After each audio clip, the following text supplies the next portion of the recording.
ইশরাককে দক্ষিণ সিটির দায়িত্ব বুঝিয়ে দেওয়ার দাবিতে দ্বিতীয় দিনের মতো কর্মসূচি করছে বিএনপির সমর্থকরা। এ নিয়ে আরও জানাতে দক্ষিণের নগর ভবনের সামনে থেকে যুক্ত হচ্ছেন সহকর্মী ফাহিম ইউসুফ। ফাহিম, বিক্ষোভকারীরা কি বলছেন আমাদের জানাবেন। আমরা এখন আছি রাজধানীর যে ঢাকা সিটি কর্পোরেশন রয়েছে, ঢাকা দক্ষিণ সিটি কর্পোরেশনের প্রধান কার্যালয়ের মূল ফটকে। এখানে সকাল থেকে বিএনপি ও তার অঙ্গ সংগঠনের যেসব নেতাকর্মীরা রয়েছেন তারা একটি দাবিতে এখানে এসেছেন। তারা এসে যেটি বলছেন আমাদের যে তারা মূলত ইশরাক হোসেনকে মেয়র পদে বসানোর দাবিতে এখানে এসে অবস্থান কর্মসূচি পালন করছেন।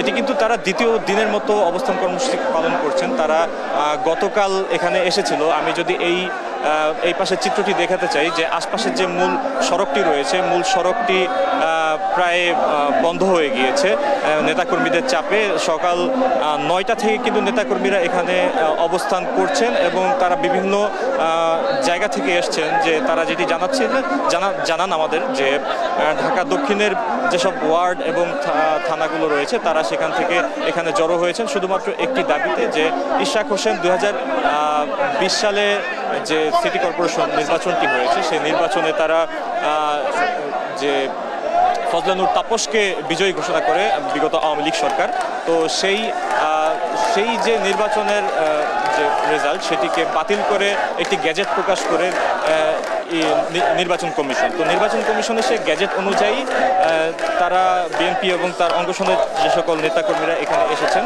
তারা বলছেন যে সেই গ্যাজেট অনুযায়ী অতি দ্রুত তাকে যে মেয়র পদ রয়েছে সেই মেয়র পদের জন্য শপথ গ্রহণ করাতে হবে। এছাড়া তারা জানান আমাদের যে অতি দ্রুত যদি এটি বাস্তবায়ন না করা হয়, ইশরাককে মেয়র হিসেবে যদি ঘোষণা করা না হয়, সেক্ষেত্রে তারা আর একটু কঠোর পদক্ষেপে যাবে। এই মুহূর্তে আমরা যদি একজনের সাথে কথা বলি, আপনাদের এখানে মূল দাবিটা একটু।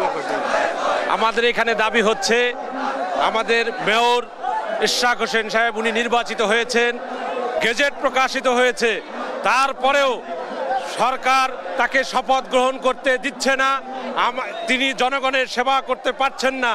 যেহেতু উনি নির্বাচিত হয়েছেন, আমরা প্রশাসনের কাছে দাবি জানিয়েছি অনতিবিলম্বে তাকে শপথ গ্রহণ করিয়ে তাকে জনগণের সেবা করার সুযোগ দেওয়ার জন্য আমরা উদাত্ত আহ্বান জানিয়েছি। আপনি ইতিমধ্যেই দেখেছেন আমাদের রাজপথে ঢাকাবাসীর জনগণ নেমে এসেছে।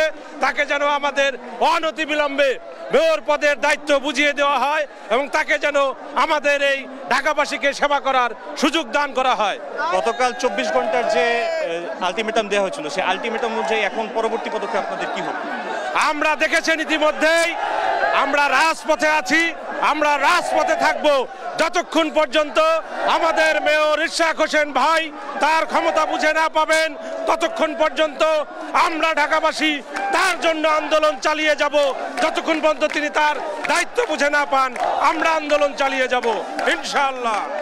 তারা যেটি জানান আমাদের যে মূলত এক দফার দাবিতেই তারা এখানে অবস্থান কর্মসূচি পালন করছেন এবং বিক্ষোভ করছেন, বিভিন্ন স্লোগানে আশপাশ কিন্তু তারা মুখরিত করে তুলছেন। এছাড়া তারা আমাদের আরেকটি বিষয় আমি আপনাদের জানিয়ে রাখি, যে মূলত আজই কিন্তু সিটি কর্পোরেশনের যে মেয়র পদে থাকার মেয়াদটি সেটি কিন্তু শেষ হতে চলেছে আজ 15 মে। তো এই অনুযায়ী তারা মূলত চাচ্ছেন যে অতি দ্রুত যাতে ইশরাক হোসেনকে মেয়র হিসেবে ঘোষণা দেওয়া হয়। এই ছিল রাজধানীর নগর ভবন